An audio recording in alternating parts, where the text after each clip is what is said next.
This program is presented by University of California Television. Like what you learn? Visit our website or follow us on Facebook and Twitter to keep up with the latest UCTV programs.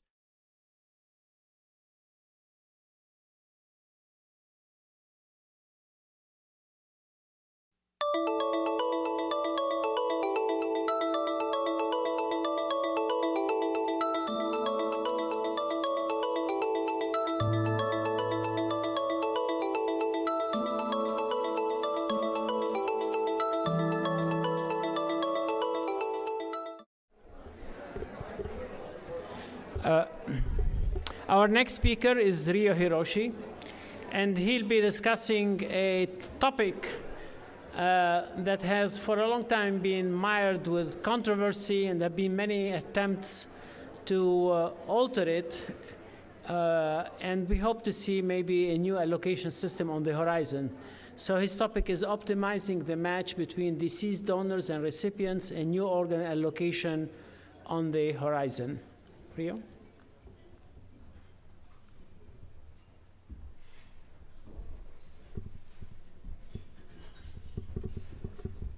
Thanks, Flavio, and good afternoon. Thanks for staying for the afternoon session. I know there's nothing you'd rather be doing than to being inside when it's 80 degrees out and sunny in Napa. There's certainly nothing more that I would like to be doing than discussing organ allocation. But this is a subject that's interesting to all of us that are involved in transplantation in general, and those specifically interested in helping to figure out where the next kidney should go and how we should allocate things. And truth be told, I would disclose that I'm probably not the best surgeon to be talking about this. Peter Stock probably is, because he was the chair of the Kidney Allocation Committee for UNOS. And since he's not here to defend himself, I'll say they didn't really get much done while he was president. But that was not necessarily his fault, in that there's many different interests that are competing to get the next kidney and to figure out what the right methodology would be to allocate kidneys. So what is allocation? The definition of allocation is a distribution according to a plan, and distribution to serve a specific purpose. And I would argue our current allocation does neither. There is neither a plan nor a purpose to our allocation system, except that it is essentially a first-come, first-serve list. It's a queue. So if you get into line at a cafeteria or on a bus, you get in line and you get served when your turn comes up. Now, that doesn't seem like it serves any other purpose except maybe to give a sense of fairness, first come, first serve. And the question is that the way we should be doing it? And I think the answer probably is no. And so the allocation of donor kidneys always involves balancing and weighting differently, sometimes opposing interests. And the factors to balance, and other authors have used this sort of diagram, is justice, utility, and efficiency. And if you think about what these factors are, they're often polar opposites to each other. If you have limit access to certain people, is that just or fair versus having the best outcomes overall for every kidney that comes out? So you really have to think about how you balance these things when you develop the next allocation system.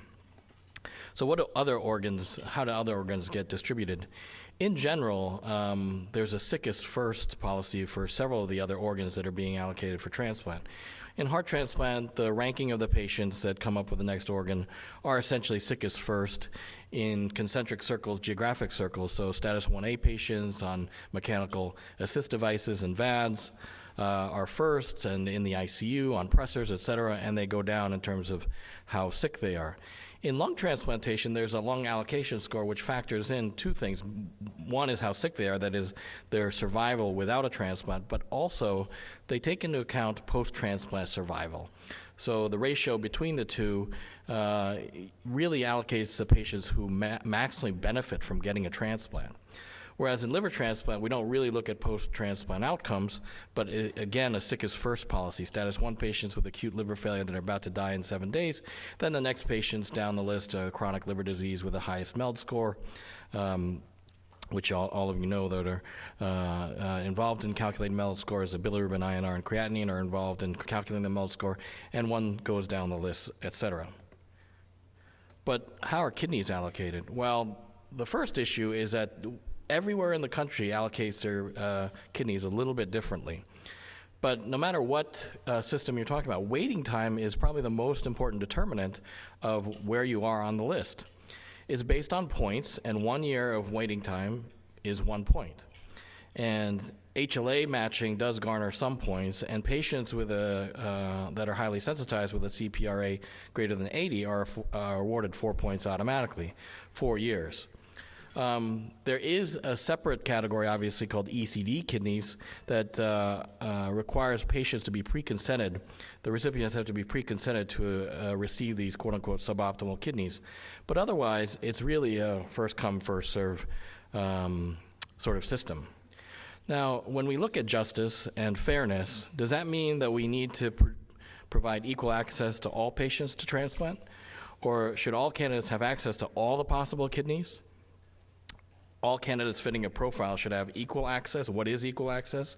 And is a first come, first serve allocation system really a fair system or just? There are highly sensitized patients that may have less access to transplant simply because of the biological issue of antibodies. We know they have worse outcomes, but they're given 4 points, 4 years of waiting time, so they get exposed to more donors. And if you have a PRA greater than 20, you have access to zero antigen mismatch kidneys throughout the country. And so we have to think about how we're going to develop access to transplant and yet serve the utility of maximizing the total life years added. And that's a concept that was used to propose a different allocation system, but was shot down in essence because of a few things. One, it was a very complex system. Although in concept, it seems logical that we want to try to maximize the total life years added as a system. Or should we just simply transplant as many candidates as possible, quote unquote, saving as many lives as possible, not necessarily the number of life years you added? One thing I think we would all agree on is to avoid wasteful transplants, patients that are not going to do well with transplant. And the problem is that we have many older folks on the list now, and the kidneys that we use sometimes in these older folks have a potential to last many more decades than the patients themselves would last. And so should we transplant those younger patients, younger kidneys into patients with short lifespans, whether they get transplanted or not? Death with a functioning graft is, in fact, a major cause of graft loss.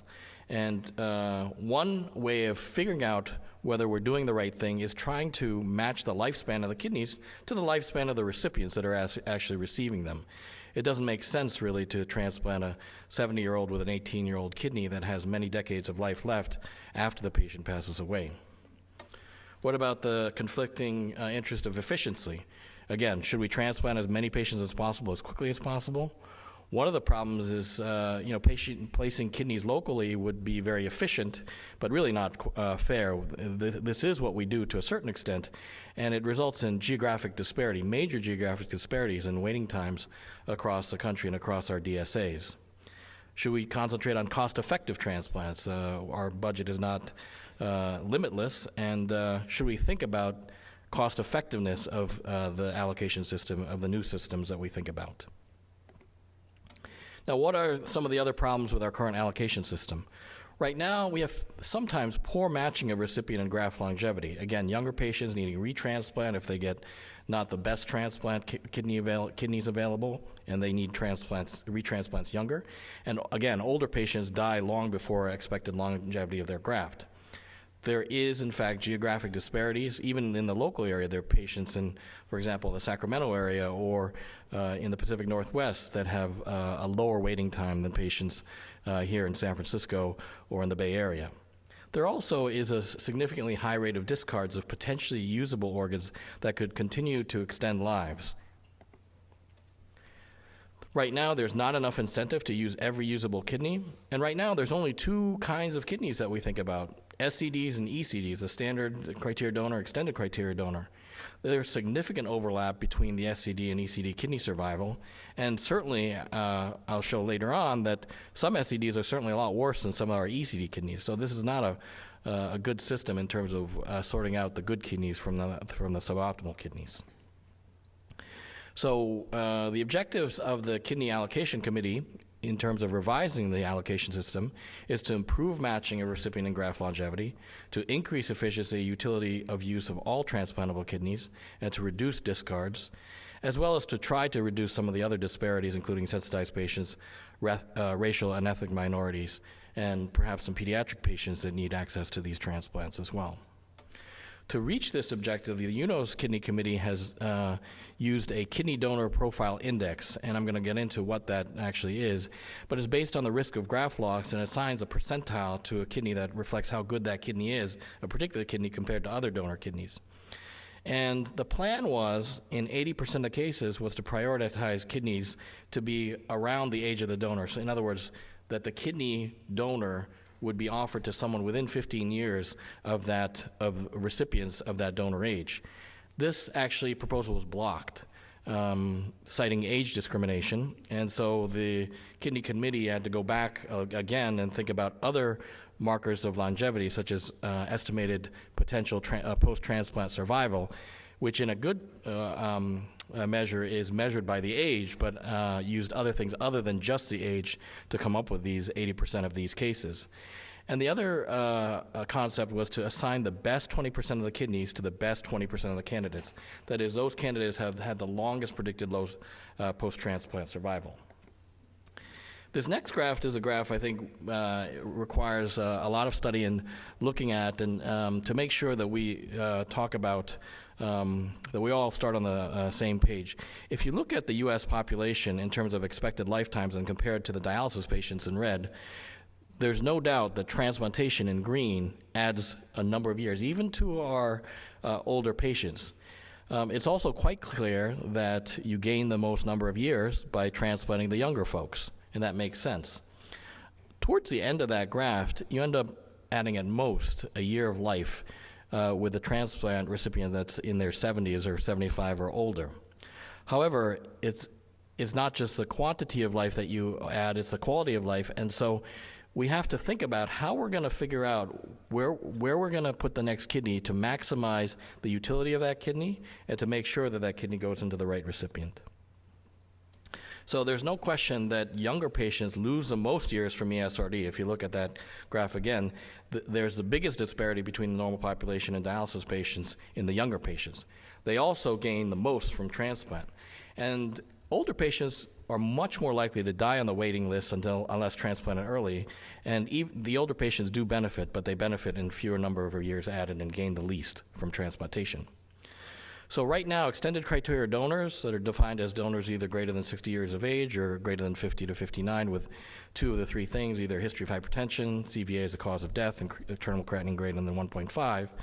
What is the benefit of using these? Well, if you look at the ideal donor recipient and the marginal donor recipient and look at their increased risk or decreased risk of death compared to remaining on dialysis, this flat line here is the reference, the waitlisted dialysis patient. You reach a equal risk of dying at about 122 days for the ideal kidney and 185 days for the marginal kidney. You get to equal survival a little later on, 256 days and 531 days for the marginal kidney. So basically you have to get out to a year or a year and a half to look at to get equal survival, to get the increased risk of surgery to be worth it compared to the dialysis patient. Now, what about receiving an ECD versus SCD? Now, these are survival curves, again, of the general population to those without transplant. With an SCD, there's no doubt that you get a nice increase in your survival from without transplant up here, but you also, with an ECD transplant, get increased survival with these suboptimal kidneys. Donor age is certainly a big factor in figuring out exactly how much your kidney will survive. This is death-censored graft survival and donor age. And at 1 year post-transplant, 5 years post-transplant, and 10 years post-transplant, you see how the older kidneys are certainly show a decrease in survival. But as opposed to using SCD, the Kidney Donor Risk Index was developed by authors that uses not just those three factors, but 13 factors. 10 that are donor specific that you can figure out before the donor operation and transplant happens, but 3 require transplant data. And this KDRI, or Kidney Donor Risk Index, described the relative risk of graft failure compared to an ideal donor. Their reference donor was actually a healthy 40-year-old donor. So a KDRI of less than 1 is better than that donor, and a KDRI greater than 1 is worse. And the healthy 40-year-old donor assumed a non-African American, serum creatinine of 1, normotensive, non-diabetic, a cause of death other than CVA, for example, trauma, and that were brain dead, not DCD and HCV negative. So the factors that are found to be independently associated with graft failure or death include these factors: donor age, history of hypertension, CVA as a cause of death, height, weight, DCD, terminal creatinine, history of diabetes, race, HCV status, and the 3 things that can't be determined until you really determine who the recipient is HLA-B and DR match, double or en bloc transplant, and cold ischemia time. The KDRI therefore reflects the rate of graft failure relative to that healthy 40-year-old donor that I described. Now, if you look at KDRI, graft survival by KDRI, and look at the fairly disparate groups, the worst kidneys that have a KDRI greater than 2.3 enjoy a much worse survival than those that are less than 1.31. But you can see there's a gradation based on the KDRI, and that donors greater than, with a KDRI greater than 2.33 had a 5-year survival of 53% versus 77 and 73% in the 2 best groups for the KDRI. The point I wanted to make about SCDs and ECDs, however, and KDRI is if you look at the DRI categories and the SCDs as these are the percentage of donors that fall into each of those groups, you can see that the black bars, which are the SCDs, do often have a DRI that's relatively high. Here's 2.3 and above. That's the worst definition of the DRI, whereas some of the ECDs in white are clearly better than those standard criteria donors. So in the donors of the worst DRI group, 34% of them did not meet ECD criteria. In other words, they were defined as SCDs. So an SCD is not an SCD, and an ECD is not an ECD based on the KDRI, which uses more than just those 3 factors to determine whether you're a suboptimal kidney or not. And it's a continuous gradient. It's not a black and white. It's not a binary outcome, SCD versus ECD. You can sort of grade these kidneys. And so, again, many SCDs have high KDRIs. Many ECDs have lower KDRIs than SCDs. And so UNOS has decided to look at KDRI and an associated profile that uses 10 of the available factors at the time of organ offer. You don't have the HLA matching for every recipient. You don't have the cold ischemia time, obviously. But you do have these 10 factors that are each shown to be independently associated with graft survival. And so to map what's called the Kidney Donor Profile Index to the KDRI, the KDPI is now a percentile. And the higher the percentile, the worse the kidney. For example, a kidney with a KDPI of 85% means that 85% of the kidneys are a better risk than that kidney that's coming on board for an organ offer. So the donor kidney has a higher DRI than 85% of the kidneys in the donor pool.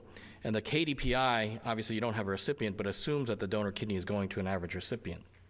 And if you look at how the KDPI maps to KDRI, so this is KDPI versus KDRI, and then you look at estimated graft survival for 1, 3, and 5 years, you can see there's a significant drop-off once you get to a KDRI, certainly above 2.3, but if you look at 95 to 99% KDPI, that you're in the worst 95 to 90%, 99% of the kidneys. Again, this is by KDRI, but you'll see this drop-off as you estimated graft survival that are 1 year and 2 years, that drops off significantly at the 95% level. So now, how is the kidney donor pool distributed among KDPI and KDRI? If you look at the relative risk of graft failure and the percentile among donor kidneys, the higher 20%, the best 20% of the kidneys fall in this sort of category. And if you look at the distribution of estimated median post-transplant survival, these are the best recipients. So the thought was to, in the new allocation system, to first get a donor kidney, estimate the longevity of that donor kidney, then divide that candidate pool into broad groups, and then rank order the candidates within that group. So the proposal right now in terms of how good a kidney is and how good it isn't, currently we only distinguish between SCD and ECDs. The proposal is that the best kidneys, the KDPI less than 20%, go to patients that have the 20% best patients with best estimated post-transplant survival.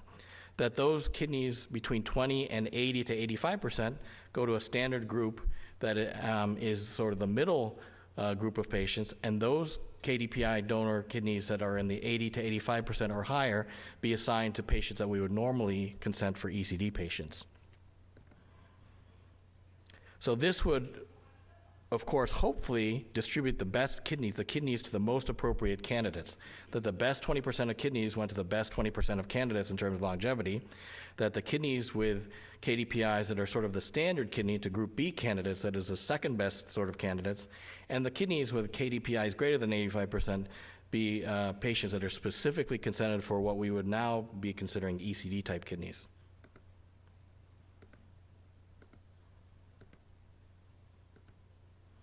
So who should receive these extended criteria donors?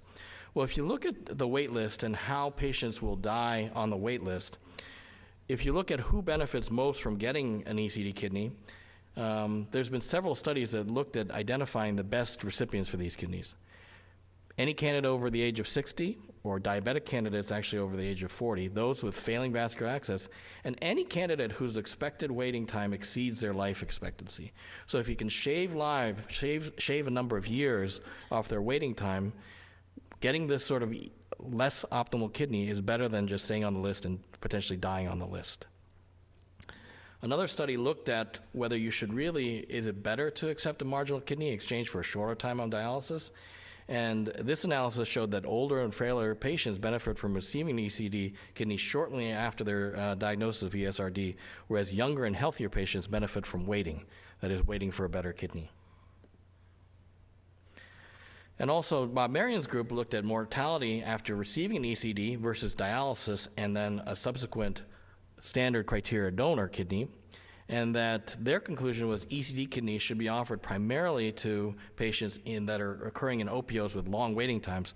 They define long waiting time as greater than 4 years. Of course, you all know that our blood type O patients wait 8 years or sometimes even longer. But in OPOs with short waiting times, these ECD kidneys probably only ought to be offered to diabetics. Now, what happens when you put older donor kidneys into older recipients? It's quite clear that even the older living donor is better than having a standard criteria cadaveric donor. So I just ended up today I transplanted a 71-year-old with a 70-year-old, his wife's kidney, and that survival is far better than getting a standard criteria donor. Although an ECD type kidney, you get less survival with that. So, the bottom line is you should certainly still continue to encourage living donation from older folks into older folks. The other thing that we have to consider is to try to avoid unintended consequences with the new allocation system. Prioritizing certain populations may disincentivize living donation. So in the new system, no one should really go to the top of the list. This sort of happened, we think, in pediatrics. The pediatric recipients have priority already for younger donors. They receive a lot of points, and they have access to the best kidneys without a long waiting time. And it turns out that living donor transplant for pediatric recipients seems to be going down. So we definitely want to avoid these unintended consequences of decreasing living donation by incentivizing or prioritizing patients too much to the top of the list. But to prevent disincentivizing living donors, again, no one should probably automatically just go to the top of the list, except maybe for those small numbers of patients with emergency listing with no access whatsoever for dialysis. And that receiving the best organ will likely mean, or should likely mean, waiting longer, perhaps. But the best organs should go into the best candidates with best survival post-transplant, and receiving a suboptimal donor should result in a shorter waiting time. And that's particularly important, again, for those with a short lifespan on the waiting list. So the bottom line is, we just don't have enough kidneys to go around, despite massive efforts. Many collaboration efforts, et cetera, have gone on with organ procurement agencies, and despite all these federal efforts, the number of transplant organs that are becoming available is still not continuing to increase, even though there was a small bump when these collaboratives actually increased. Is it really rearranging the deck chairs on the Titanic? It actually isn't. The ship is certainly sinking for many people, but some will certainly die faster than others. The older folks need the lifeboat much quicker, and the younger folks can probably swim a little longer. But the best lifeboats, which are going to last the longest, should probably go to the ones most equipped to survive in the long term.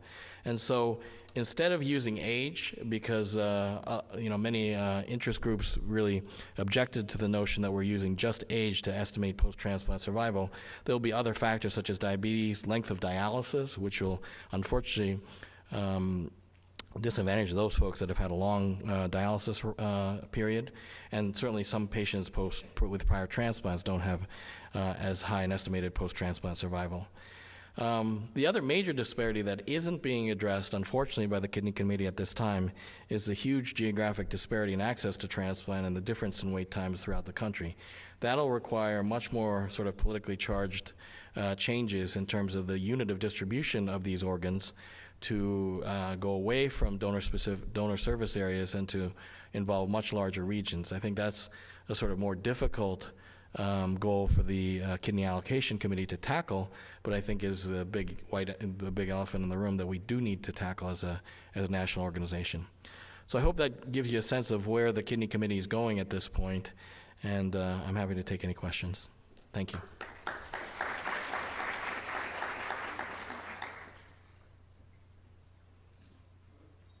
Yes. Yep.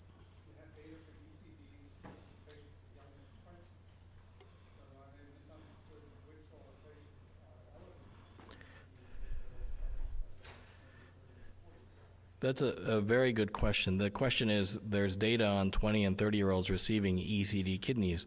Now, every center can decide who they would put an ECD kidney into. There's no specific policy that says you cannot put an ECD kidney into a specific patient. We at our transplant center have obviously taken the tack that these should be older folks or folks that are not going to do well on dialysis and will do better by receiving a suboptimal kidney offer. Having said that, the policy is such that you only need to make sure that they have been pre-consented and have informed consent to receive some of these ECD kidneys. Now, as I showed, I think, in the graph, some of those 51-year-olds that fit into ECD criteria are better than many of the standard criteria donors that we would accept in terms of their KDRI. So it's not to say that no ECD kidney should ever go into a fairly relatively healthy person. And I think the point I was trying to make is that the KDRI is one effort to try to make that, since it's a continuous gradient and not just a binary, almost inaccurate way of characterizing some of these donors, although in the general population sense, those ECD kidneys do have a higher risk of graft survival than the SCDs in general. That I think we are all steering away from this SCD versus ECD type dichotomy because of the inaccuracy in that categorization. Yes. So I know that ECD, critical donor kidney, has also exclusion criteria. So for a person who has diabetes that qualifies for ECD kidney, a certain percentage of body mass make them undesirable. Well, that's something that we set internally. I'm sorry, the question is that certain people in our program are excluded from access to ECD kidneys, including those with a high BMI, in fact, those that are perhaps sensitized. And those are criteria that each transplant center can determine for themselves who they would want to list for an ECD transplant. You could argue that we should let heavier patients and patients with large body masses and large BMIs have access to these kidney transplants. You know, our thought is that the nephron mass for these kidneys are probably lower than what we would consider our standard criteria donor. So we have picked patients that don't necessarily need as much of a nephron mass, but you could argue that the BMI cutoff is not a particularly good one for patients that weigh 200 pounds and are older and will probably die on our waiting list. So, you know, it's always a matter of discussion in our sometimes lively selection conferences between surgeons and nephrologists as to who should get these kidneys. You know, the argument for sensitized patients, for example, is that the data suggests that the sensitized patients don't benefit from having an ECD type transplant. They suffer much more from graft loss and have poor outcomes. So, you know, you don't obviously want to push it to the point where they're having such bad outcomes that they're not benefiting at all by doing the transplant. So if you push the envelope too much, you'll be putting in transplant grafts that don't last or don't work at all. And you know, these relative risks of graft loss within the first year are relatively high at 2 or 3 times the normal one. So at some point, you have to decide what relative risk you're willing to take in taking these suboptimal organs and exposing your patient to a 2x higher risk of graft loss for the promise or chance that you could end up having it work out and get them off dialysis quicker and get them a transplant before they die on our waiting list. The sobering thought is that in this country, if you're 60 years old or greater and you get put on the list, you have at least a 50-50 chance of dying on the wait list before you have access to any kidney. That's national data. So half the patients we list greater than 60 years are going to die before they get their kidney transplant. So it's sobering to think about that since we list so many patients over 60. Yes. When your team or any center's team hears about the kidney, the donor, Yes.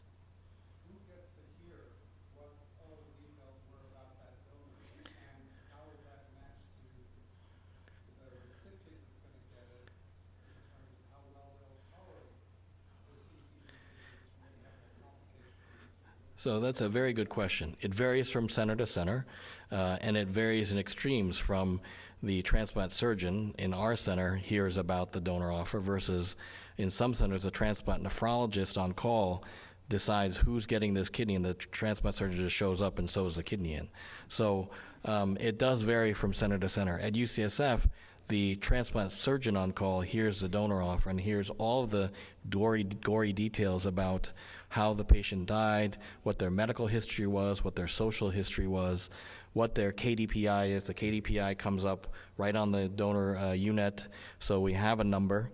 Although, you know, one can still argue the accuracy of that number for individual donors, certainly as a population, is a fairly accurate number. So those details go to the transplant surgeon on call.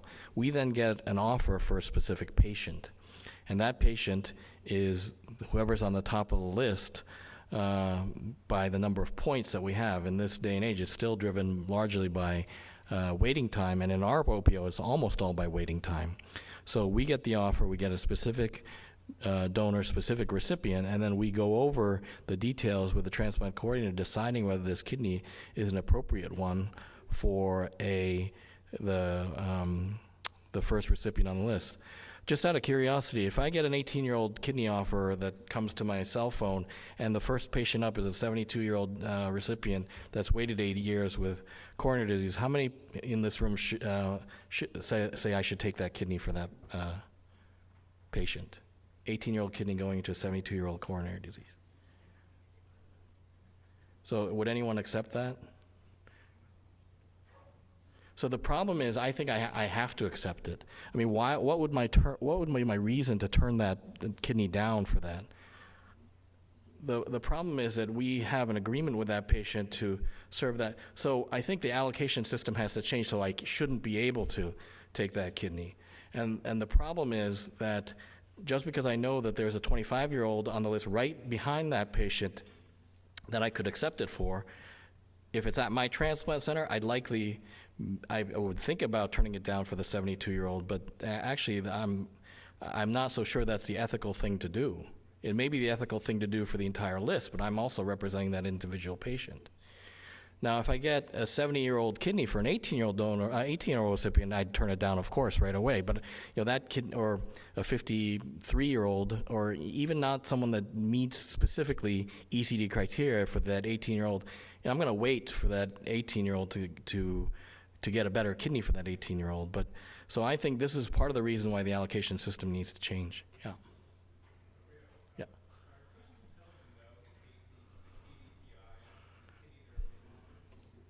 The question is, are patients entitled to know the KDPI of the kidney that's being offered? It's a very good question. The KDPI is also not a particularly infallible number. Although, again, in large populations, there's a huge difference between a KDPI of 99% and 20%, but between 20 and 80%, I'm not so sure that serves a good purpose. And, I could say that on the one hand, they deserve that as part of informed consent, but on the other hand, it doesn't mean that the next kidney that's being offered with a slightly lower KDPI is a better kidney for that patient. So I hesitate a little bit in giving TMI sometimes to the recipients that may or may not be in a position to make that determination. I'll give you an example. There are patients that say, I don't want a kidney that has less than 5 antigen matches or less than 3 antigens matched.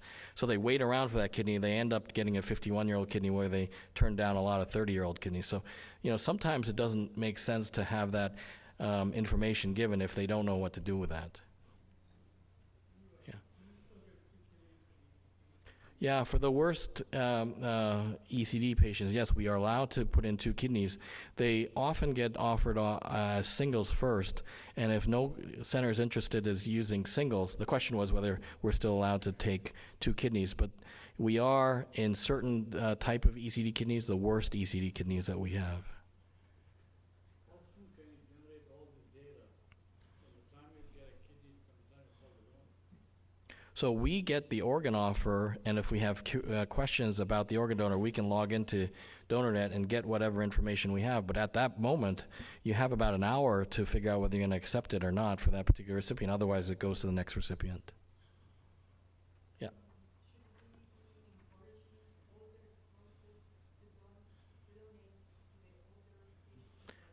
I would say absolutely yes. The question is whether you should encourage older spouses, older folks to donate. And if they're healthy and willing donors, I would say absolutely yes. It precludes the waiting time. It'll get them off dialysis quicker. And if they're healthy, and it results in a much longer graft survival as well, even compared to SED donors. So I would say absolutely yes. One of the major components of graft survival and what determines how well they do is the length of time they spend on dialysis. So if there's ways to shorten that with a living donor, I would say absolutely yes. We don't have an age limit. I don't know what our record is. Steve? 77-year-old donor. And that particular transplant did well, I think. The recipient died at the age of 93 with a functional graft, heart disease. So his wife is still alive at the age of 98 with a single kidney.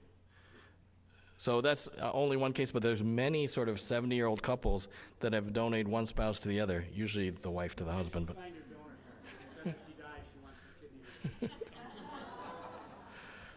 okay. Yes? How long, you talked about taking a kidney out and presented one case that's transplanted and taken out. What limits a great kidney from being taken out of a patient with either functioning kidney or is it out? The limit is the technical aspect of doing a nephrectomy on a scarred area. Once these kidneys are pretty scarred in, it's technically difficult, and they've seen years and years of CNI in a patient. So, I think it's hard-pressed to think about, unless it's a perfectly young kidney that, somehow got lost very early, to think about taking a kidney that's been previously transplanted and using it again in transplant. Yeah. That's right. You have cardiovascular. Right, that as well. There are some unique instances where actually they have been used again, but usually very unique. All right, thank you.